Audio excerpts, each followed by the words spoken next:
Hello everyone, I am Parthiban. Welcomes you to SAP Views. இன்னைக்கு date 7/8/2025. இந்த வீடியோவை evening ஒரு 3:30க்கு ரெக்கார்ட் பண்ணிட்டு இருக்கிறேன். ஒரு வழியாக MCC all India quota round 1க்கான சாய்ஸ் ஃபில்லிங் முடிவடைந்தது. இனிதே முடிவடைந்தது.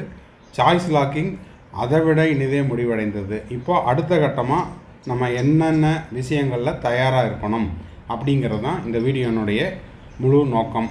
இப்போ பார்த்தீங்கன்னா ஆஸ் பர் த ஷெட்யூல் உங்களுக்கு ஆல் இண்டியா கோட்டா ரவுண்டு 1க்கான ரிசல்ட்டு டே ஆஃப்டர் டுமாரோ, அதாவது இன்றைக்கி 7ஆம் தேதியில் நம்ம இந்த வீடியோ ரெக்கார்ட் பண்ணுறோம்.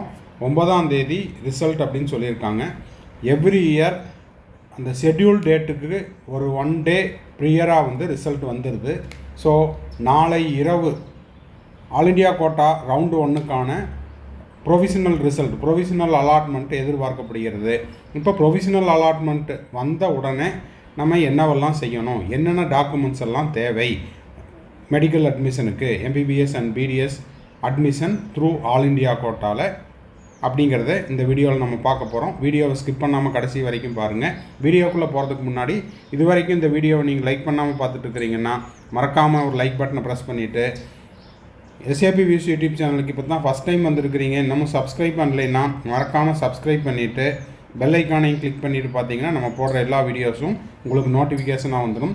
மேற்கொண்டு உங்களுக்கு கவுன்சிலிங் ரெலவெண்ட்டாக பெய்டு சர்வீஸ் தேவைப்படுது, 1-to-1 கவுன்சிலிங் கைடன்ஸ் தேவைப்படுது, ஒரு 1 or 2 டவுட்ஸ் இருக்குது அப்படின்னா ஸ்க்ரீனில் தெரிகிற என்னோடய நம்பருக்கு நீங்கள் காண்டாக்ட் பண்ணி உங்களுக்கான டவுட்ஸை த்ரூ பெய்டு சர்வீஸில் கிளாரிஃபை பண்ணிக்கலாம்.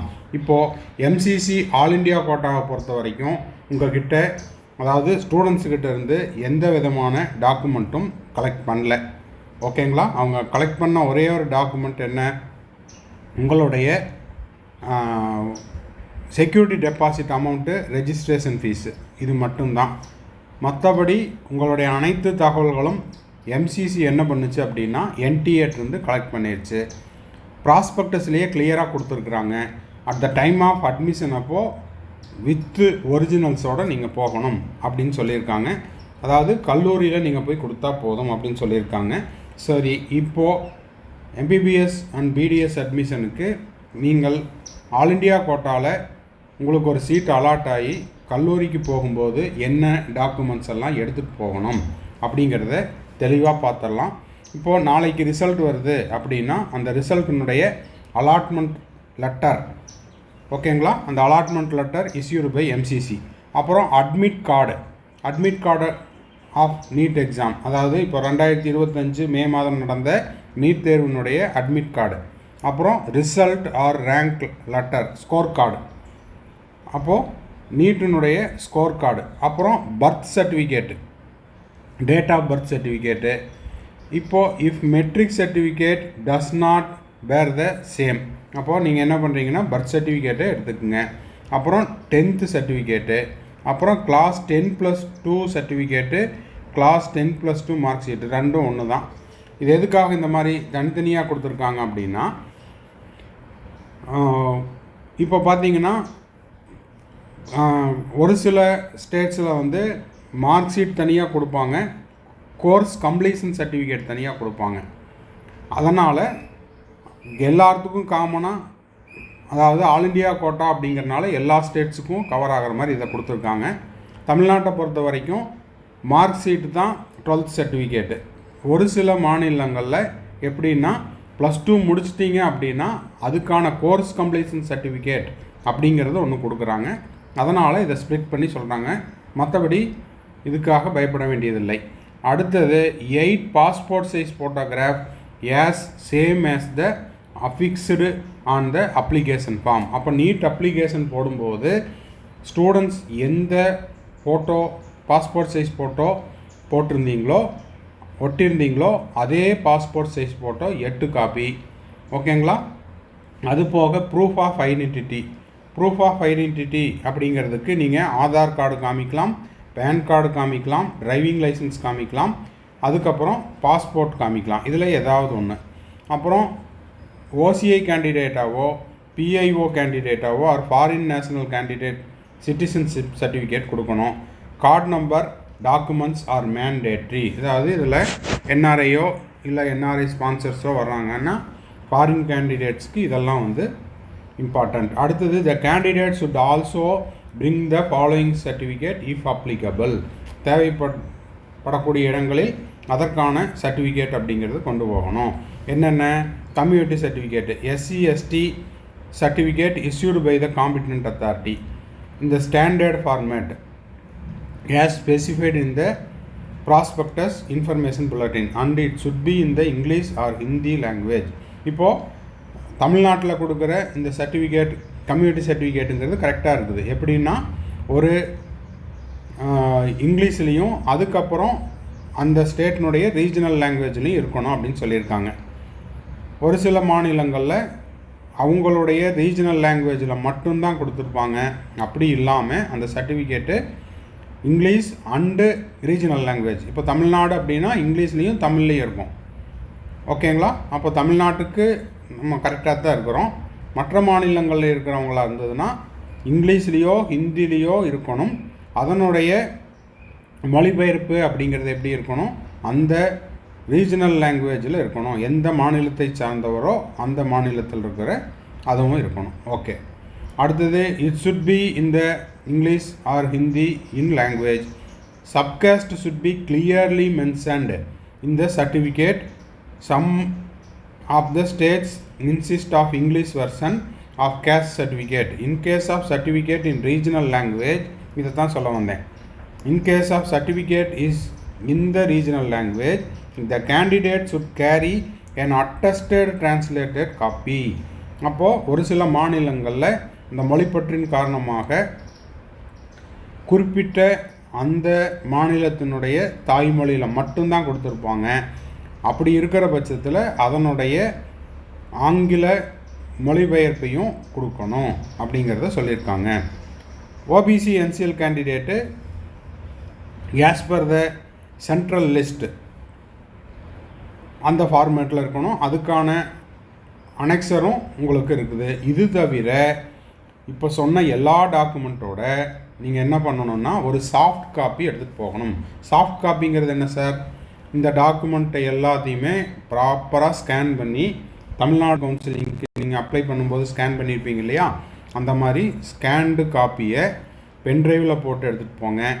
அதுக்கப்புறம் இது எல்லாத்தையுமே என்ன பண்ணுறீங்கன்னா பிடிஎஃபாக மெயிலில் உங்களுடைய மெயிலில் வச்சுக்குங்க. வாட்ஸ்அப்பில் உங்கள் பேரண்ட்ஸ்லேயும் போட்டுக்குங்க. இது எதுக்காக அப்படின்னா நீங்கள் அந்த காலேஜுக்கு போன உடனே இந்த ஒரிஜினல்ஸ் எல்லாம் வாங்கிட்டு அவங்க கொடுக்குற மெயில் ஐடிக்கு அப்லோட் பண்ண சொல்லுவாங்க. ஓகேங்களா? இன்னும் சொல்லப்போனால் ஒரு சில கல்லூரிகளில் ஒரு போர்ட்டல் ஓப்பன் பண்ணி அதில் கேண்டிடேட்ஸ் லாகின் ஐடி க்ரியேட் பண்ணி பாஸ்வேர்டை க்ரியேட் பண்ணி அப்லோட் பண்ண சொல்லுவாங்க. அது எதுக்காக அப்படின்னா உங்கள்கிட்டருந்து கலெக்ட் பண்ணுற அந்த சாஃப்ட் காப்பியை எடுத்து எம்சிசிக்கு ஒரு காப்பி மெயில் பண்ணணும். அதே போல் என்எம்சிக்கு ஒரு காப்பி மெயில் பண்ண சொல்லுவாங்க. ஸோ இப்போது ஆல் இண்டியா கோட்டாவில் அப்ளை பண்ண மாணவர்கள் த்ரூ ஆல் இண்டியா கோட்டாவில் நீங்கள் சீட் எடுக்கிறீங்க அப்படின்னா இந்த சமயத்தை, அதாவது இந்த நேரத்தை வந்து அதற்கான பணிகளில் ஆயத்தப்படுத்தி கொள்ளவும். ஓகேங்களா? கொடுத்துருக்கிற எல்லா ஒரிஜினல்ஸும் நீங்கள் என்ன பண்ணுறீங்கன்னா சாஃப்ட் காப்பியாகவும் எடுத்துக்கோங்க, ஒரிஜினல்ஸாகவும் எடுத்துக்கோங்க. Originals with 4 copies of 4 xerox copies of the above originals. ஓகேங்களா? அதுக்கப்புறம் இது வரைக்கும் யாராவது இன்னமும் ஸ்டூடெண்ட்ஸ் பேரில் பேங்க் அக்கௌண்ட் இல்லை அப்படின்னா பேங்க் அக்கௌண்ட் ஒன்றும் ஓப்பன் பண்ணி வச்சுக்குங்க. எதுக்காக அப்படின்னா இப்போ நீங்கள் செக்யூரிட்டி டெபாசிட் கட்டிட்டீங்க, டியூஷன் ஃபீஸை பே பண்ணணும். அதுலேயும் பர்டிகுலராக கவர்மெண்ட் காலேஜ் அப்படின்னா பிரச்சனை இல்லை, ஒரு 18,000க்குள்ளே தான் வரும். இன்னமும் டென்டல் அப்படின்னா கவர்மெண்ட் காலேஜ் அப்படின்ற பட்சத்தில் அதற்கும் குறைவாகத்தான் வரும். டீம்டு யூனிவர்சிட்டிஸில் எம்பிபிஎஸ்ஸோ பிடிஎஸ்ஸோ படிக்கும்போது இல்லை என்ஆர்ஐ கேண்டிடேட்டாக இருக்கிற பட்சத்தில் ஹியூஜ் அமௌண்ட் வந்து ஸ்டூடெண்ட் அக்கௌண்ட்லேருந்து கட்ட சொல்லுவாங்க. அதே போல் ஸ்டூடெண்ட் அக்கௌண்ட்லேருந்து கொஞ்சம் பேரண்ட் அக்கௌண்ட்லேருந்து கொஞ்சம் ஸ்ப்ளிட் அப் பண்ணியும் கட்ட சொல்லுவாங்க. அது மட்டும் இல்லாமல் உங்களுக்கு எப்படியும் ஸ்டூடெண்ட் பேரில் பேங்க் அக்கௌண்ட் தேவைப்படும். எதற்காக அப்படின்னா ஃப்யூச்சரில் உங்களுக்கு வந்து ஸ்காலர்ஷிப் வருது அப்படின்னா ஸ்டூடெண்ட்டோட அக்கௌண்ட்டுக்கு வரும். அதன் பிறகு உங்களுடைய மாதாந்திர தேவைகளுக்கு வீட்டிலிருந்து மெஸ் பில் கட்டுறாங்க, இல்லை வேறு ஏதாவது உங்களுக்கான மந்த்லி எக்ஸ்பென்சஸுக்கு தேவைப்படுது, ஸ்டேஷனரிஸ் வாங்கணும், அப்புறம் சோப்பு சீப்பு இந்த மாதிரியான விஷயங்களெல்லாம் வாங்கணும் அப்படின்னா உங்கள் கேண்டிடேட் பேரில் அக்கௌண்ட் இருக்குது அப்படின்னா யூபிஐயில் ஜிபேலையோ ஃபோன்பேலையோ பேடிஎம்லேயோ உங்களுக்கு பேரண்ட்ஸ் வந்து அமௌண்ட் ட்ரான்ஸ்ஃபர் பண்ணாங்கன்னா நீங்கள் அங்கேருந்து என்ன பண்ணிக்கலாம், ஜிபே இந்த மாதிரியான இதெல்லாம் யூஸ் பண்ணி கோஆப்ரேட்டிவ் ஸ்டோர்ஸ்லேயோ இல்லை உங்களுக்கான நெசசரி ஐட்டம்ஸ் வாங்கிறதுக்கும் இந்த பேங்க் அக்கௌண்ட் அப்படிங்கிறது தேவைப்படும். ஸோ பேங்க் அக்கௌண்ட்டும் ஒன்று ஓப்பன் பண்ணி வச்சுக்குங்க. ஓகேங்களா? இதெல்லாம் அந்த காலேஜுக்கு போகிறதுக்கு முன்னாடி தயாராக இருக்கணும். இதில் விடுபட்ட ஒரு சில சான்றிதழ்கள் அப்படிங்கிறது நீங்கள் அலாட்மெண்ட் ஆர்டரை டவுன்லோட் பண்ணும்போது ஆல் இண்டியா கோட்டாவாக இருக்கட்டும், ஸ்டேட் கோட்டாவாக இருக்கட்டும், அதில் கிளியராக கொடுத்துருப்பாங்க. அது மட்டும் இல்லாமல் உங்களுடைய கல்லூரிகளில் உங்களுக்கு எந்த காலேஜ் அலாட் ஆகுதோ அந்த காலேஜினுடைய நோட்டீஸ் போர்ட்லேயும் இந்தந்த டாக்குமெண்ட்ஸ் எல்லாம் கொண்டு வந்துருங்க அப்படின்னு சொல்லுவாங்க. நம்ம இதுக்கு ப்ரீவியஸ் இயர்ஸில் அந்த கல்லூரியில் நோட்டீஸ் போர்டில் என்னவெல்லாம் கொடுத்துருந்தாங்களோ அதையும் இனி வரக்கூடிய நாட்களில் 1 by 1 வீடியோவாக போஸ்ட் பண்ணிடுவோம். ஓகேங்களா? ஸோ இப்போதைக்கு ரிசல்ட்டு அப்படிங்கிறது நாளை அல்லது நாளை மறுநாள் எதிர்பார்க்கப்படுகிறது. அதற்கு முன்னதாக மாணவர்கள் மற்றும் பெற்றோர்கள் என்ன பண்ணுறீங்க, documents required for MBBS and BDS admission through all India quota, இதே தான் கிட்டத்தட்ட தமிழ்நாட்டுக்கும் இருக்கும். ஸோ நீங்கள் இதற்கு தயார் நிலையில் இருக்குமாறு SAPVS யூடியூப் சேனல் சார்பாக இந்த வீடியோவை நம்ம வந்து கொடுத்துருக்குறோம். இந்த வீடியோ உங்களுக்கு யூஸ்ஃபுல்லாக இருந்துச்சுன்னா லைக் பண்ணுங்கள், சப்ஸ்கிரைப் பண்ணுங்கள், ஷேர் பண்ணுங்கள். தேங்க்ஸ் ஃபார் வாட்சிங். பாய், see you, have a nice day. மறுபடியும் அடுத்த வீடியோவில் அடுத்த ஒரு அப்டேட்டோட மீட் பண்ணலாம்.